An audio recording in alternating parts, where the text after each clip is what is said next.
I know you weren't the co-founder of TechCrunch. There's some controversy about that, but you were certainly the first investor.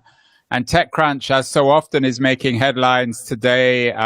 Ned Desmond, who's run the TechCrunch now for 8 or 9 years, announced his retirement. And I know, Keith, you think that in itself is an interesting piece of news, but also speaks to the challenges and opportunities for founders. Ned is a kind of model for how to do things right. So give me your analysis of both Ned Desmond's tenure at TechCrunch and what he should teach us. Well, Ned's been there 8 years. TechCrunch was founded back in 2005 by Michael Arrington. I was his partner in those days in Archimedes Labs, which I still run. And Mike, I think you got to start with Mike. Mike built a lasting brand.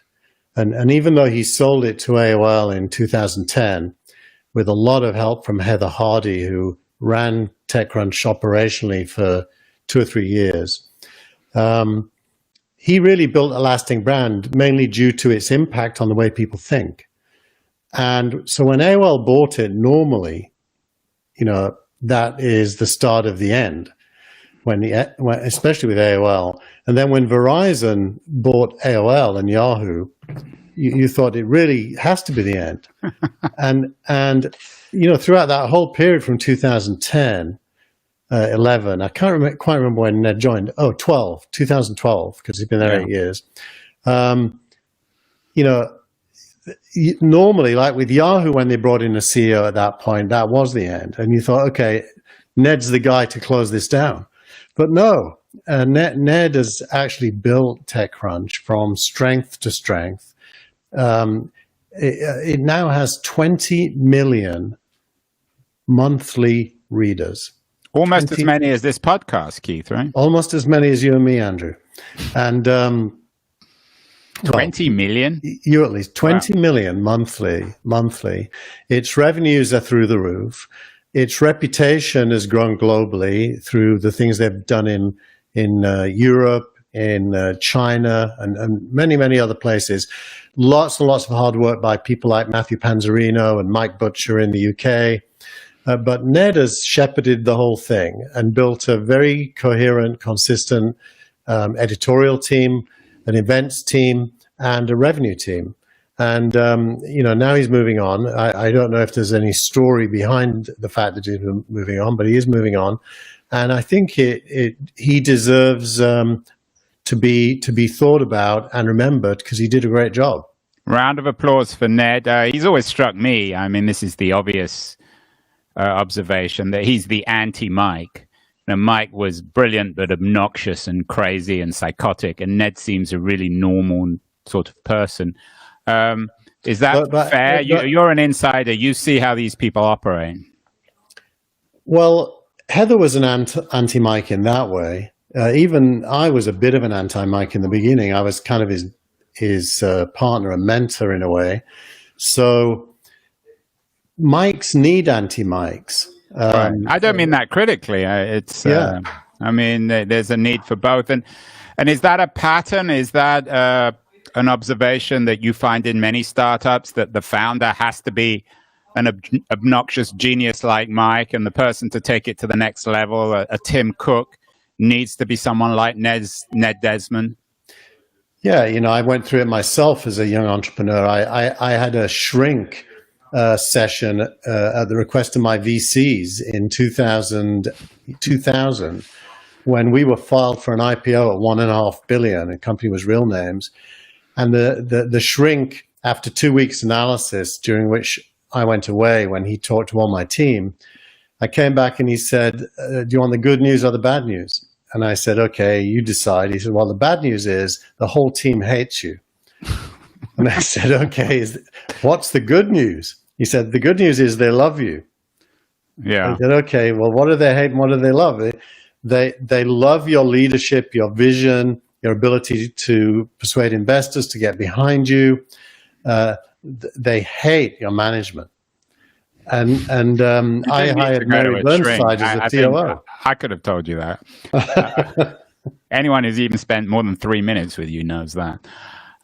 So Ned Desmond, what's he doing now? Do you think he's going to stay in the startup world, or is he doing something more civically oriented? I assume he doesn't need to work anymore. He's made some cash.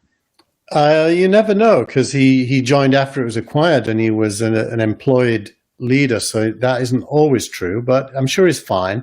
His wife, who's a wonderful lady, is very challenged with her sight. Oh. And he is doing a project now that will help people with some very specific issues to do with their eyes to be able to navigate the world better. So he is doing something civic-minded as a pro bono, not-for-profit thing. So coming back to TechCrunch, I know they have great audience and numbers and all the rest of it, but are they really relevant, Keith, in the startup world, or are they just kind of every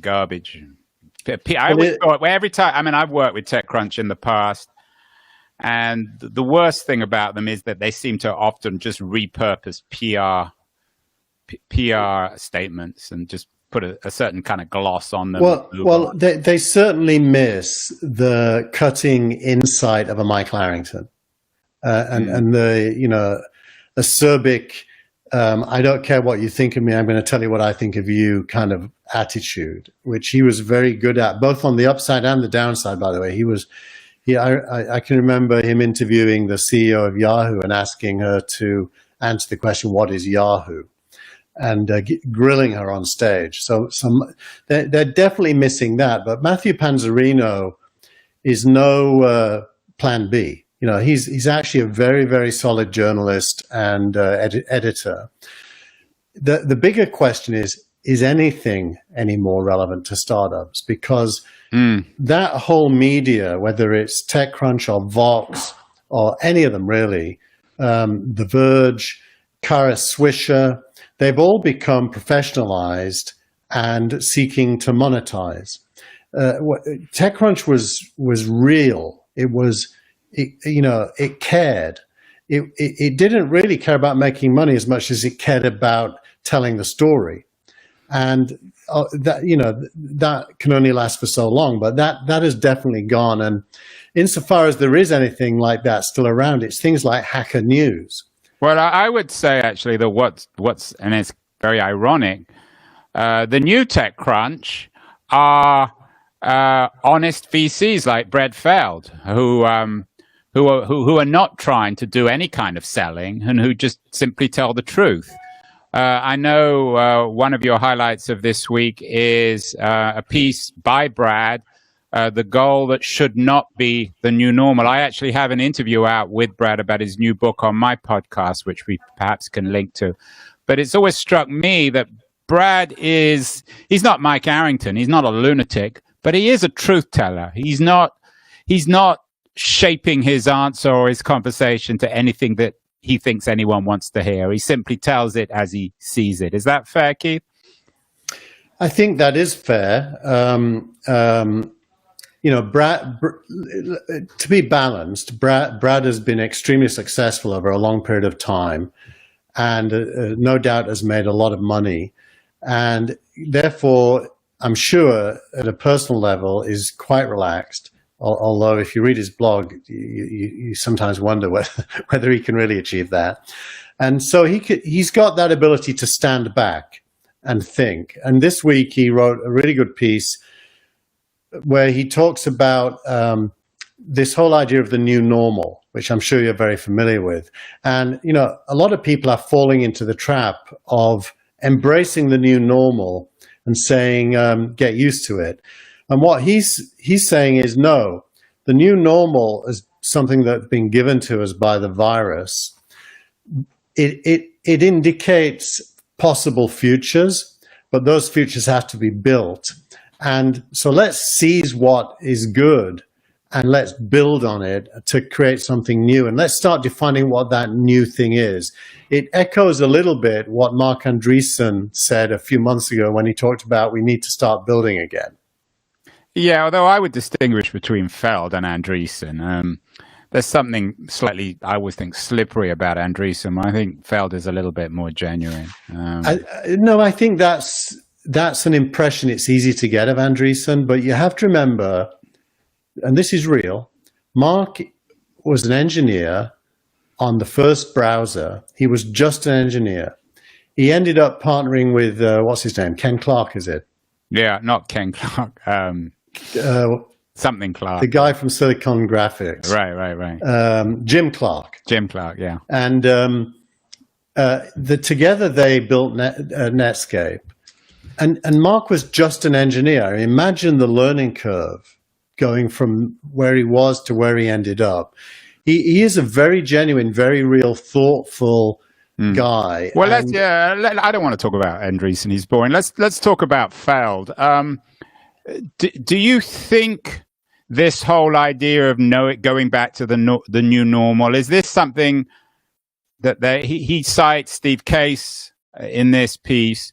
Is there some sort of consensus amongst certainly progressive VCs that we can't just go back to February 2020, that there are these huge opportunities and challenges now, whether it comes to healthcare or tax reform or challenging inequality or obviously the coronavirus, that we need to move ahead? Is Brad out on his own here, or is this some degree of consensus? I mean, people like David Hornick in Silicon Valley are also politically on the left.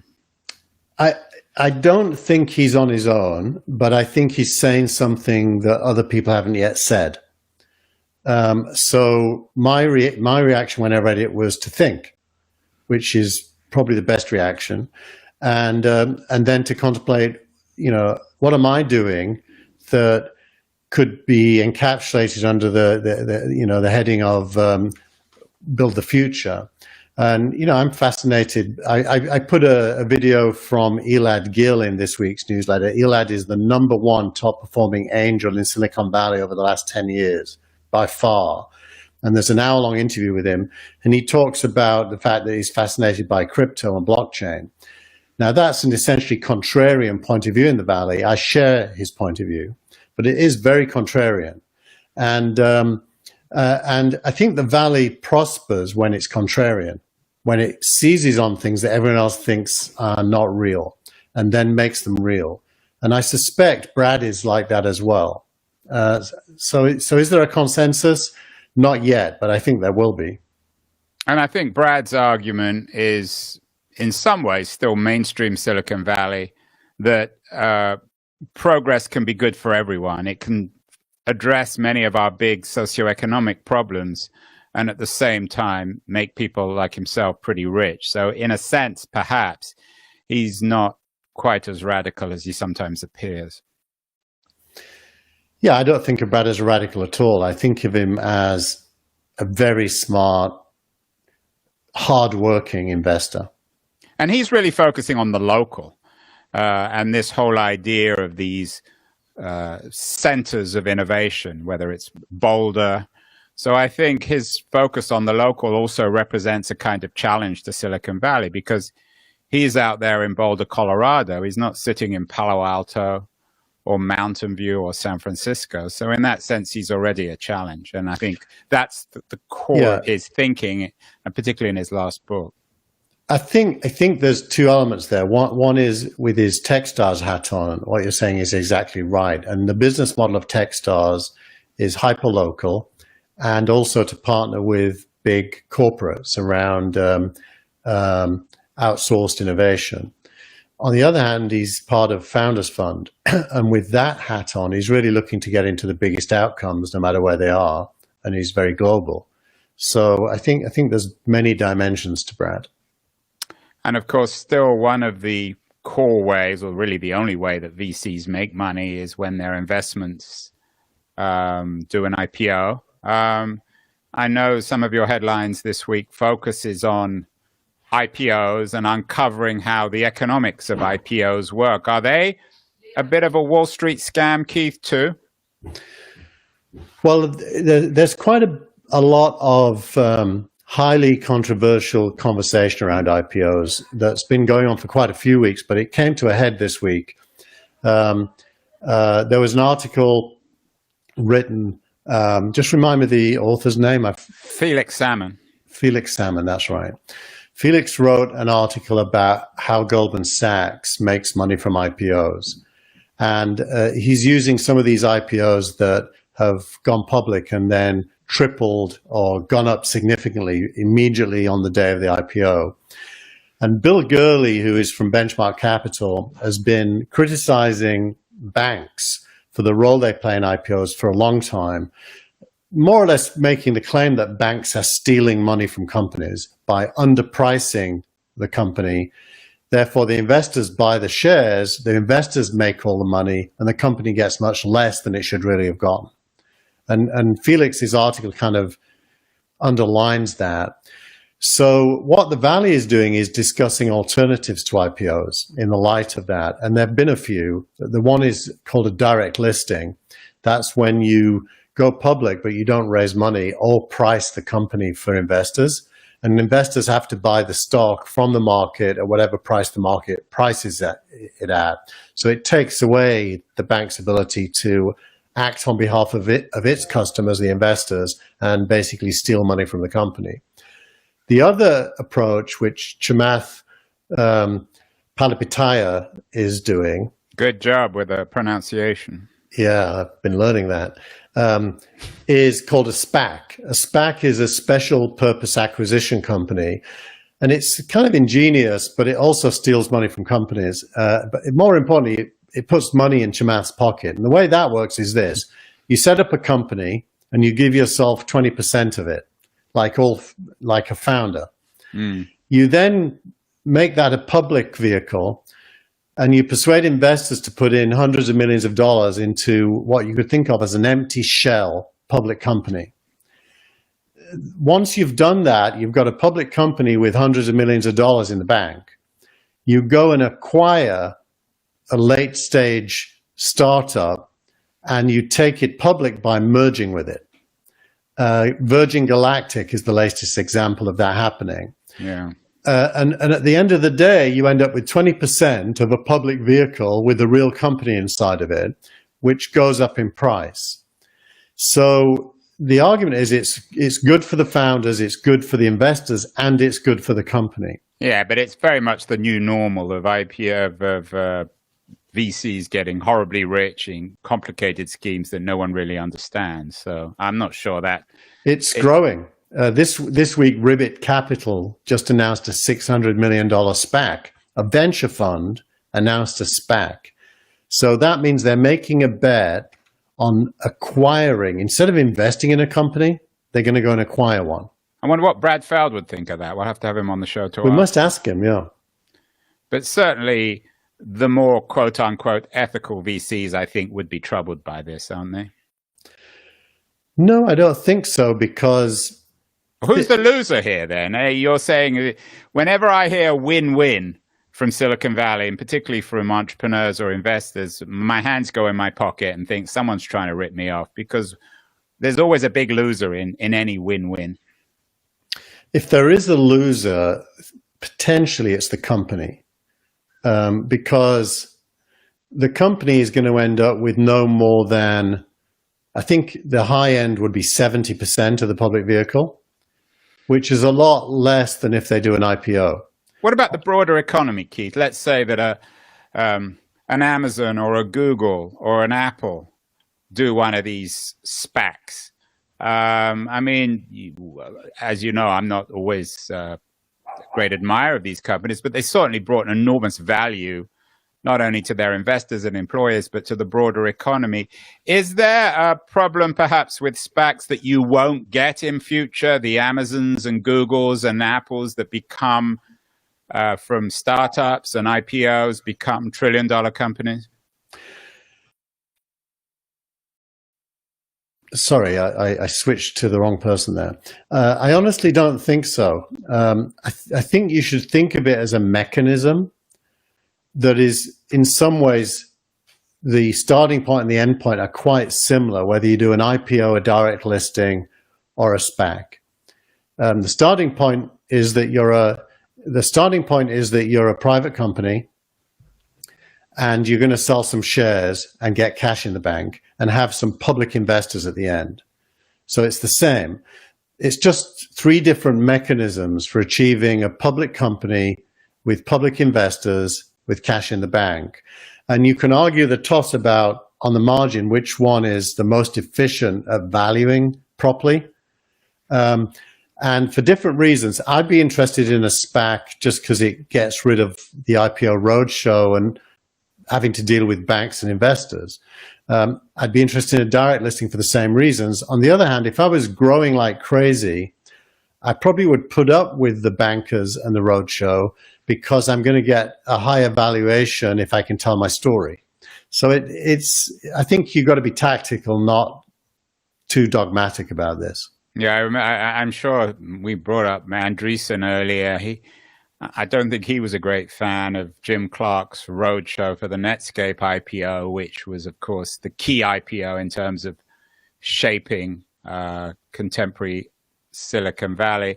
And I also assume that, Google, when they did their IPO, or Facebook, they were all hyped of changing the system of doing things differently, but presumably they didn't. They didn't really change the rules, their IPOs, did they? No, I mean, there were some strange things in all of them. Google had two classes of shares. I think Facebook, it had at least two, one of which was wholly owned by Mark Zuckerberg and gave him complete control over the company. Surprise, surprise. Well, that hasn't worked out so well, has it? For him, it's fine. No, not for the rest of us. Anyway, we don't want to have a Facebook conversation. Finally, Keith, lots of people are certainly pre-IPO. They may even be pre-funding. And you've got some interesting reads this week on knowing about fundraising this year. What are the trends? Is it blockchain? Is it AI? Is it something else? Where's the money going this year? Well, I think the first thing to say, my wife Jenny has a piece in Crunchbase about European investing, and she makes the point that it's gone down quite a bit. So the first thing is there's less money, as you would expect, going into companies. The second piece is by Beeza Clarkson, and she's talking about money going into funds, especially small and first-time funds. And she's making the point that it's going to become really bad out there. So if you have a chance of closing a fund, do it right now. And then there's quite a bit of specific stuff around different companies raising money, all of which suggests if you have a good idea and a strong team, and it feels as if you're consistent with the new normal, as Brad calls it, raising money is still doable. So if you put all that together, I think there's clouds on the horizon. So more than ever, you need to be a great company with great traction. There's a good story about traction in the newsletter. Blah, blah, blah. I mean, that's not exactly news. It's not news, but it's finger on the pulse and taking the temperature. Probably the newest thing is the tweet of the week, which is... Right. I wanted to end on the tweet of the week, which is a particularly nasty one. So it's an appropriate ending for this show. Yeah, the tweet of the week basically said, and it's from an entrepreneur who went through the Y Combinator program, basically, as they say, pissing on the table that we all eat from, saying that Y Combinator has lost its soul. And in a very long series of tweets, maybe 30 tweets, in great detail, pointing out why it's lost its soul. I actually replied disagreeing with him, saying it never had a soul in the first place. It was always a business model, a really good business model that Paul Graham and his wife came up with, that worked for Y Combinator, but it was always, the nearest equivalent for a startup founder is being a chicken in a chicken farm in a cage, expecting to lay eggs whilst the master stands below looking for a golden egg from all these hundreds of chickens. Y Combinator was always Silicon Valley at its worst, not at its best. Is there no organic equivalent of Y Combinator, Keith? The Valley as a whole is the organic equivalent. Getting money from angels, from seed funds, having to pitch, having to go through all the stages, from the concept to the proof of concept to the minimum viable product to the first revenue to product market fit and to growth. There's no shortcut to that. And what YC tried to do is herd sheep, cattle, chickens, whatever you want, into a single space, looking for the good one, and seeding that with small amounts of money all round, and 99.9% fail, and then rinse and repeat. Is that a metaphorical number or a real number? No, that's real. So for every 1,000 Y Combinator investments, only one comes through? Well, there's probably a curve, but one you just really said 99.9, which means that 999 out of 1,000 fail. Is that right? Well, I believe that is exactly right. And now I'll go and do the numbers for next week, but we already know that 70 to 80% of seed-funded companies never get to the next round. In general, that's in the whole ecosystem.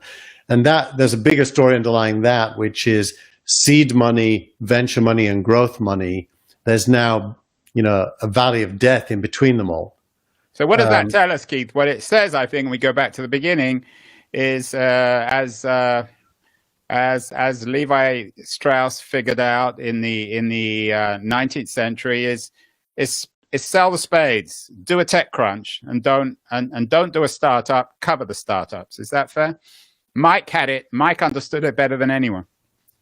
No, I think that's wrong. I mean, my original advice to Mike was don't do TechCrunch because the outcome will be too small for the 5 years effort you're going to need to put in. I still believe that was good advice because Mike is so smart, as he's proven since, that those 5 years put to almost any use would have produced more outcome than TechCrunch produced in terms of money. But what it couldn't have produced is Mike's sense of achievement, which was huge because he really did bust a gut doing that. And so I don't want to take anything away from him. But there's always going to be stories. And I mean, finally, you compare Y Combinator to a factory farm, but the chickens have never queued up to enter a factory farm. And the chickens are queuing up to get Paul Graham's money. And that's not changing. Everybody a bit of Paul Graham and the credibility that lends itself. So I'm still not convinced of either the factory farm analogy with Paul Graham or the fact that the best thing to do in this world of uncertainty and 99.9 failure is cover the story rather than be the story. As we're doing right now, actually. Yeah, but if you ask me about myself using those two ways of doing it, my investment in Infarm is going to produce thousands times more outcome than my investment of time in doing this podcast. I do this podcast not for money. I do it to force myself to think every week and then to share what I think with others. The end result of that is that companies like Infarm can discover me and come to me, and that's where I really turn effort into outcome. So it's all connected. I wouldn't choose one or the other. They're all connected, any more than I would chastise Paul Graham. Paul Graham is an amazing entrepreneur who did great things, but as a founder, I wouldn't apply. That's really all I'm saying. I think there's better paths. The chickens do still line up, but by the way, the chickens are depreciating in terms of quality and growing in terms of size. So really, really good prize chickens don't go to YC. Never did, by the way. I'm going to have my chickens now for lunch, Keith. As always, an honor and a pleasure. And I will see you again in the last Thursday of July, where no doubt there'll be many other stories to cover in That Was the Week. Thanks, Andrew.